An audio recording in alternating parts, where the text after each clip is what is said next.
Howdy, howdy.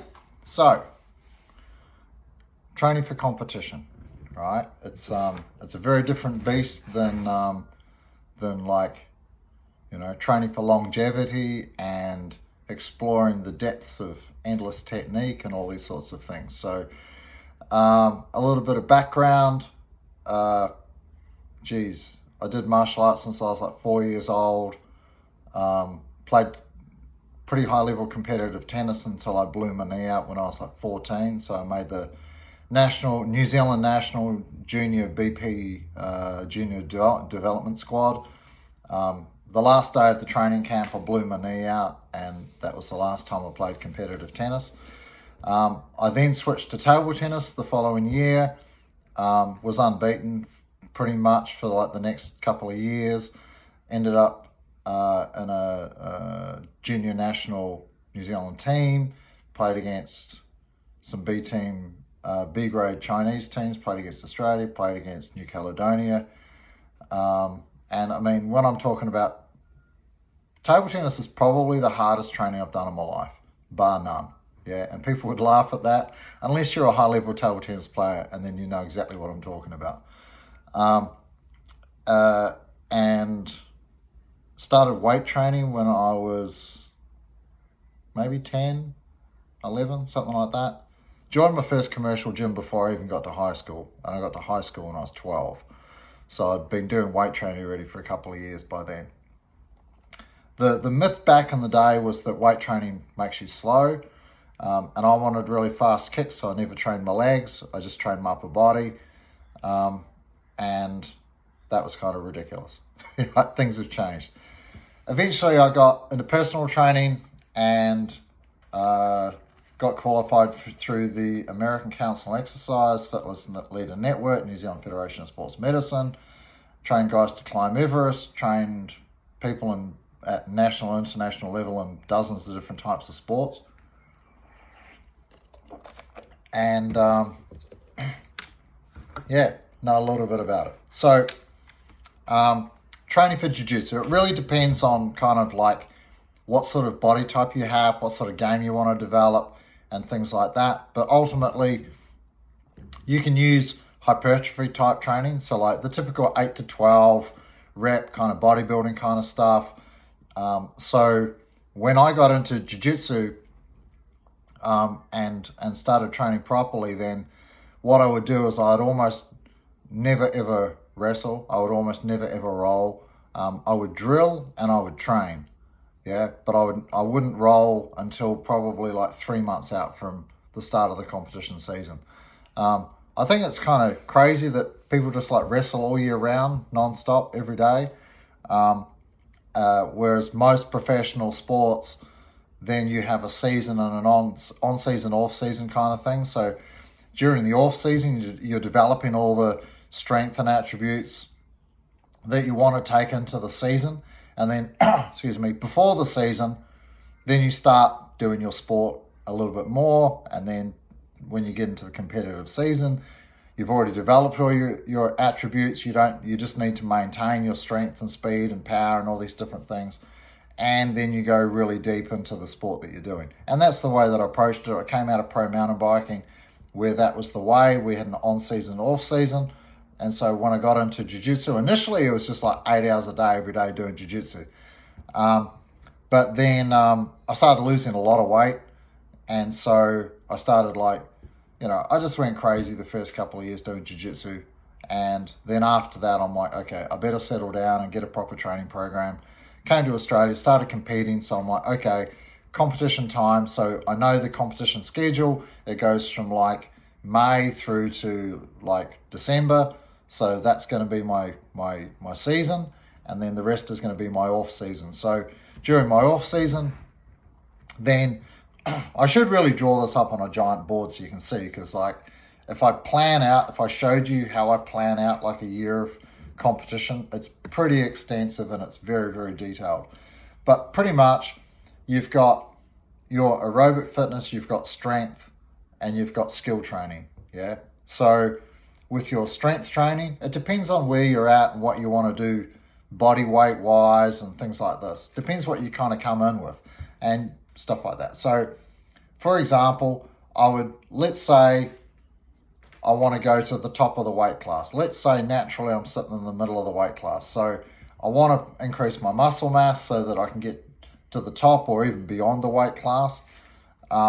So you'll do you'll split your body up. I'll train like 3, 4, 5 days a week and do hypertrophy training, kind of just train like a bodybuilder, just to make my body bigger, right? You'll have to eat a lot, you'll have to rest a lot, and if you're doing a lot of other training, it'll chew into your growth. So you have to decide on how you want to do that, and that phase will last until you hit the weight that you want, right? So then I will swap that to strength training, right? So I'll stop doing my hypertrophy training. I hit the body weight that I want. Let's say it's 90 kilos or whatever.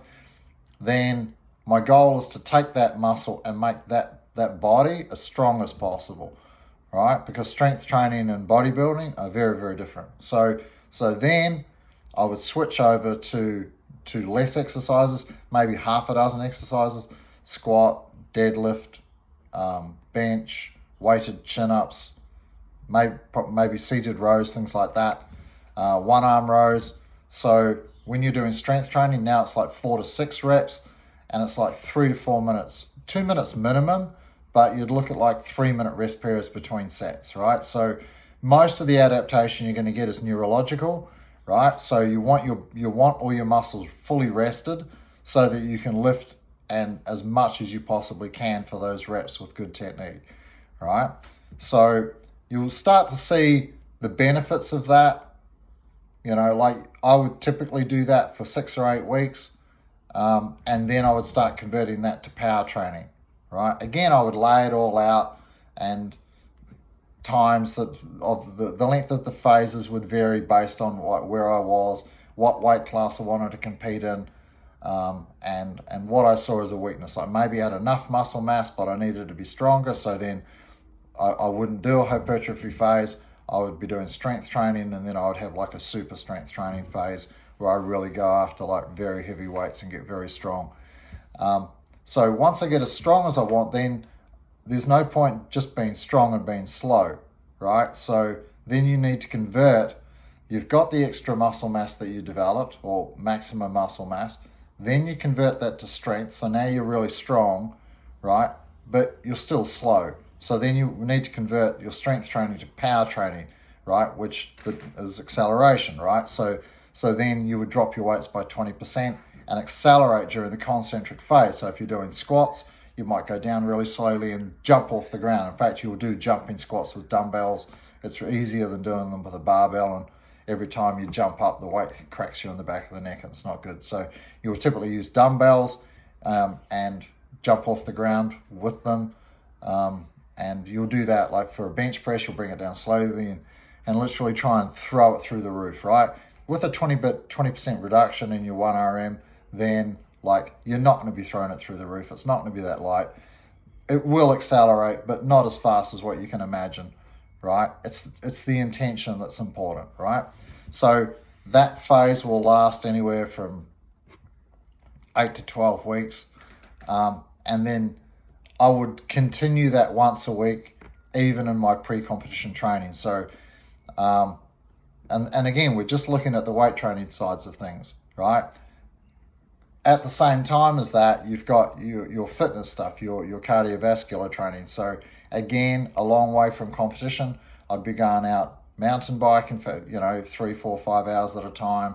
I'll be going out running for a couple of hours at a time, like long, slow distance. We call it LSD stuff. So you're just going out, jogging in the forest for hours on end. I don't mind if you hike up steep hills. That's great.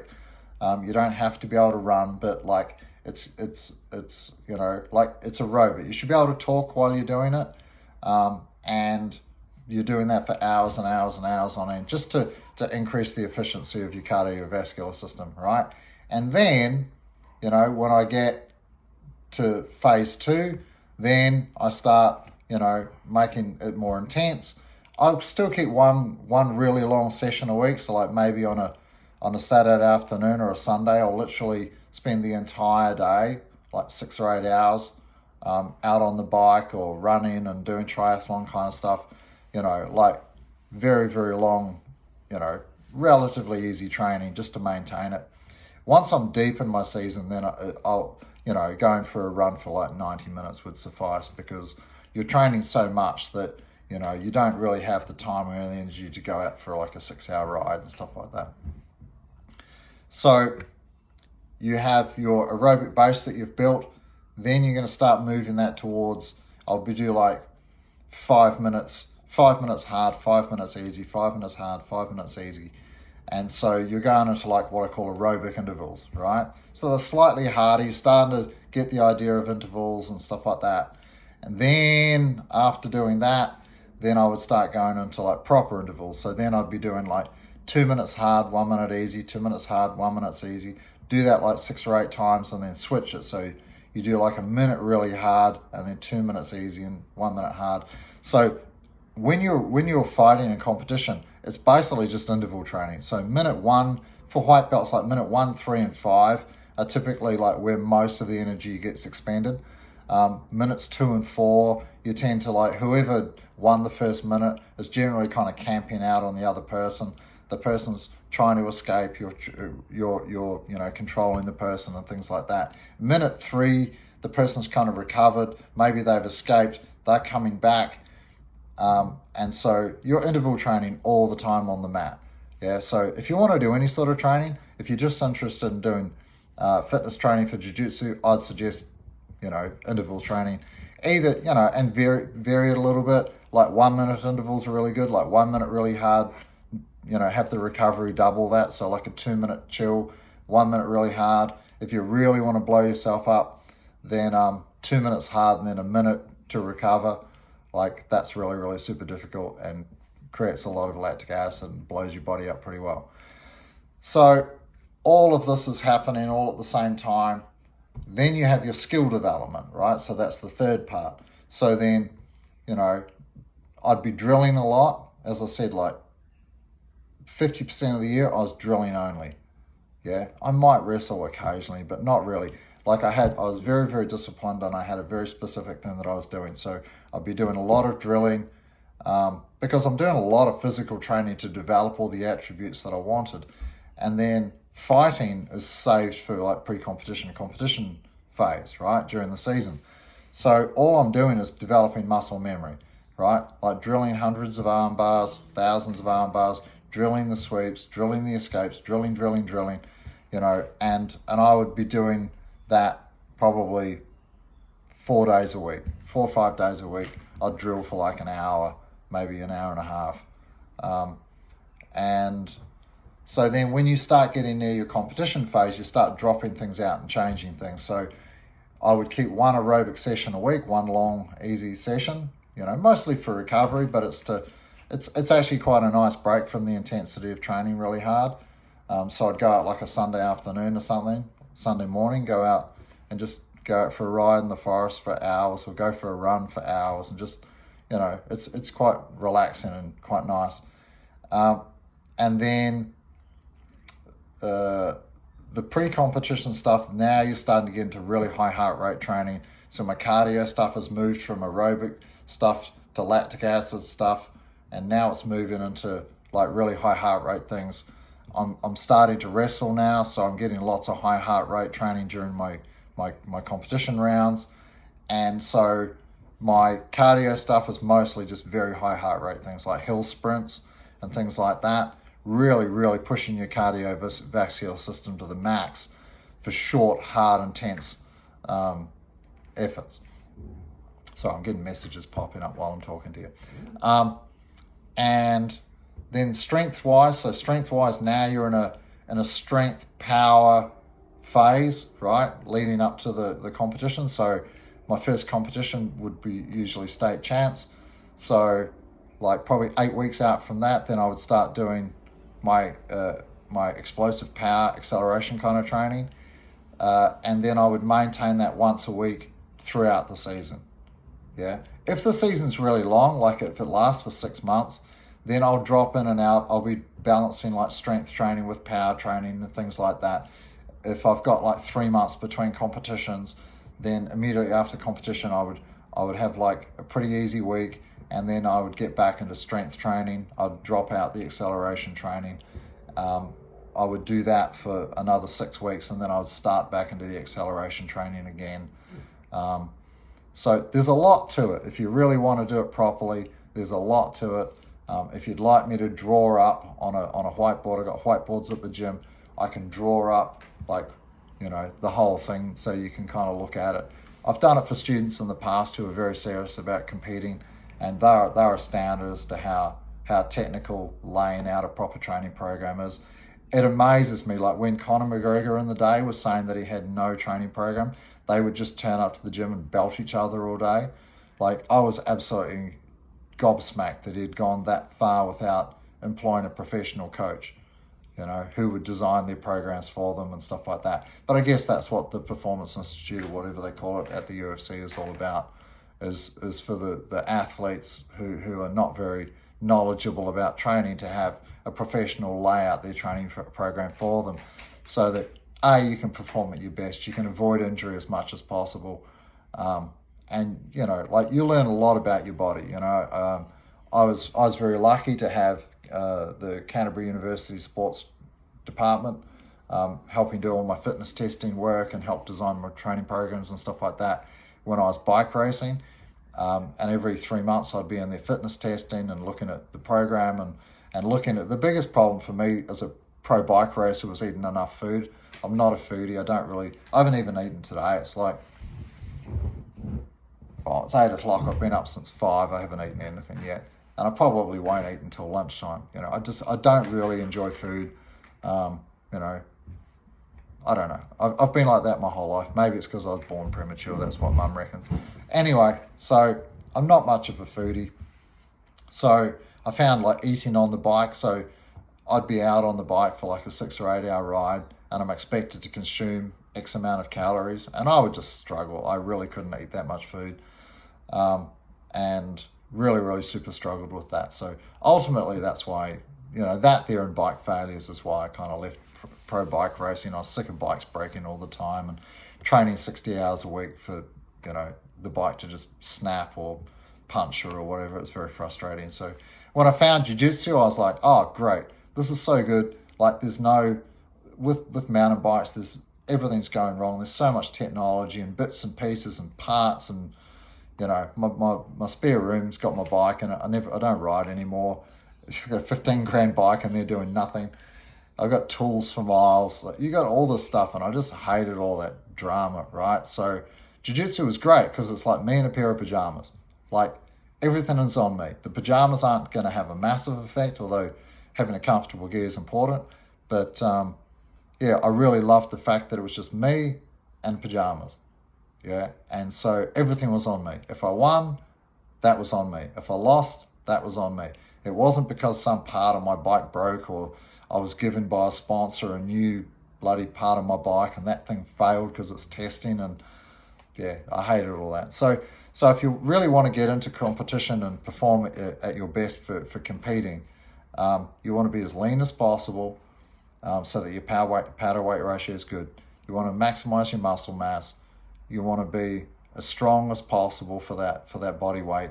You want to be able to accelerate super well, which is why power and acceleration training is important. You want to be as fit as you possibly can, so you can run at a really high heart rate for as long as you want and just blow opponents up. So I used to be able to just do that. I would just start changing gears and just increase the intensity. And I mean, there's been a number of people who have come into jiu-jitsu, especially in Australia, as professional sports people in other areas, and they just dominate everybody because they already know how to train. Their body has been primed for it. They have all the time in the world to train, and they're obsessive. They're outliers, and they just want to go through and blitz everybody. But the problem is like, it's fun to be that big fish in a small pond, but when you go to the States and stuff like that, where there's thousands, just because of the population, you've got thousands of those outliers. That's when I want to see how well people do internationally. Like, do they hold their own internationally? For me personally, every time I went to Brazil, I was there for 3 or 4 months before the Worlds, And I was done. I was over it. I didn't speak Portuguese. The training at Gracie Moitar was not very scientific.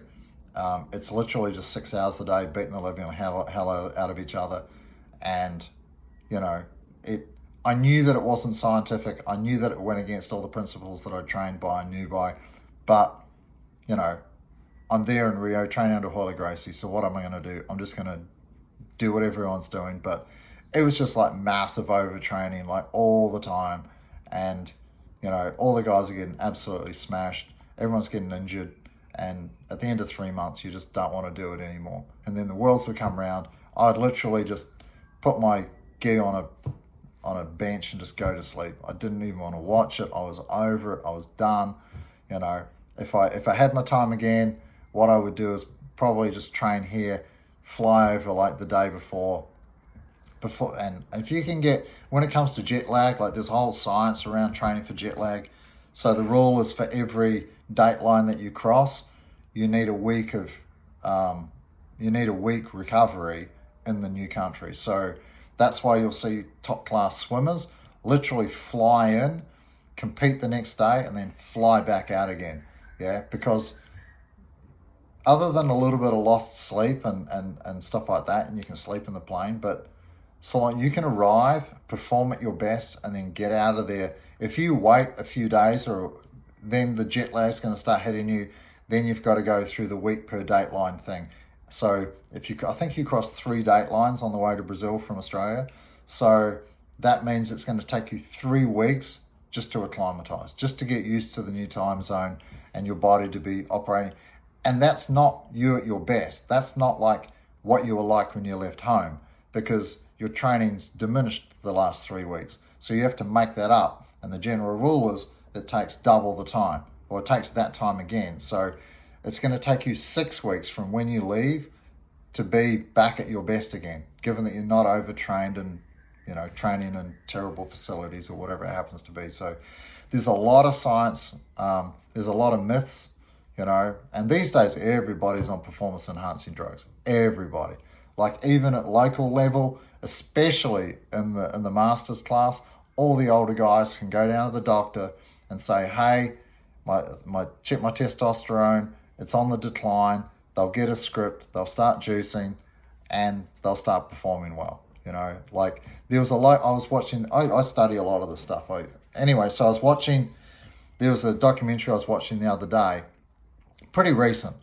Like this happened in the last few months. And there was a masters cycling race, road cycling race, and they announced just before the race, or maybe even midway through, it might have been a multiple stage race or something, that they were going to be drug testing at the finish line. 80% of the field chose to finish the race early so they didn't get tested. Yeah, over 80%. Yeah, and that wasn't like state level racing or anything. Like that was local road racing. They went to test all the over 40s guys. Over 80% of them during the race didn't bother crossing the finish line, so they didn't have to get tested. You know, it's absolutely rife. And I'm not saying that it's a bad thing. I'm just saying like it's a thing. So if you're not juicing and you're going to comps and getting smashed, you know, especially in the over 40s, but now there's kids, you know, it's like American wrestling now, where as soon as you have an athlete that you want to do well, you're going to start juicing them immediately, because you might as well, right? That's what they're heading towards. They're heading towards professional sports. I don't condone it. I think it's ridiculous. You know, I trained in my cycling days. I trained with guys who are on EPO and stuff like that. And as soon as they started their program, they were gone. Yeah, it's like night and day. You know, everyone's seen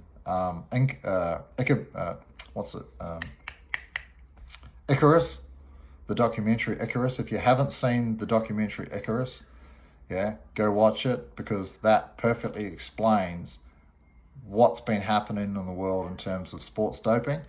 And it's not just the Russians that start drugging and doping everybody from a young age. Like these days in jiu-jitsu, it is absolutely rife. Yeah, there's like young teens and stuff like that, even preteens who are who are getting caught pinging hot, and I think it's disgusting. And yeah, I'm not a fan of kids under 13 competing anyway. I think it's a net negative. I've seen so many hundreds of injuries in kids competitions, and you can see the outliers. You can see the kids whose dads are probably black belts and coaches and stuff, and the kids have popped out of the womb and their dads are full on about competing, and these kids train all day, every day, like this is their thing. And then they turn up to a local round robin grappling industries comp and just want to decimate everybody. And you can see in their smooth comp records, they'll have hundreds and hundreds of some wins by submission. They would have been in dozens and dozens of competitions, and, like they're probably not even a green belt yet. It's absolutely crazy. Anyway, so if you want to train for competition, if you want to do it properly, it's very scientific, it's very complex. You need somebody who knows what they're doing to design your training program, to be able to look at your body and your needs and wants. Like maybe you've got a naturally good aerobic system and you're quite lean and lanky and stuff like that, and you want to put on some muscle to go into the next weight class, or maybe not, because you don't always have to. You don't have to get all jacked and beefed up and stuff like that, but you do want to get as strong as you possibly can. So if you're already at the top of your weight class, you can phenomenally increase your performance without putting on muscle. Yeah, like putting on muscle doesn't guarantee a lot of strength. Yeah, and you don't need to put on a lot of muscle to get really, really strong, but if you want to put on muscle, if you know how to train properly, you can get phenomenally strong. You can get phenomenally fast, because like big muscles, if they're trained properly, can accelerate and contract really, really quickly. And that's a very, very powerful human being. Yeah, like I got, at one point when I was like around 100 kilos, I was never particularly good at squats. I've got very long femurs, which disadvantages people for squatting. My bench was pretty good. I'd probably bench 325, 330, something like that. 3.5 plates a side. And I would jump squat pretty decent weights and stuff like that. But I remember that my coach was like 115 kilos, and I was like doing single leg shots on him, putting my hand under his butt, just like scooping him and throwing him over my shoulder with one arm. So just shooting in and just, you can get crazy strong and really fast, man. Like it's insane. When you watch top wrestlers leg shoot people, like I know the training that they're doing to be able to get that happening. And it's it takes a lot of dedication, it takes a lot of scientific training, and but you can do it. It's if you want to go down that route, then make sure that you get a really good trainer. Don't just ask your jiu-jitsu coach unless he's really knowledgeable about sports science training. Go and speak to go find a local sports science laboratory or something like that, and get them to design your training programs for you, because you can do some incredible things with your body. But again, as you age, all that's going to drop off unless you're on the gear. And you're going to have to probably change your jiu-jitsu and the way that you move as you go into your 40s. If you want to know more, ask me some specific questions, and I can do specific videos on specific problems that you're having in terms of your training, and I can offer some ideas on that. I hope that helps. I know it's very complex. It's difficult to visualize without me getting a big whiteboard out and drawing it all up. If you'd like me to do something like that, then I'll do a video at the gym where I've got my whiteboard, or I can bring it home and I'll draw it all up. But it's pretty big, it's pretty complex, and it's kind of a lot of fun at the time, but you won't be able to keep that up forever. If you're into competing, go and give it everything you have. Try and stay safe, try and avoid injuries. It's very difficult. Avoid overtraining. Overtraining leads to injuries a lot. Lack of sleep leads to injuries a lot. Look after yourself. Bye.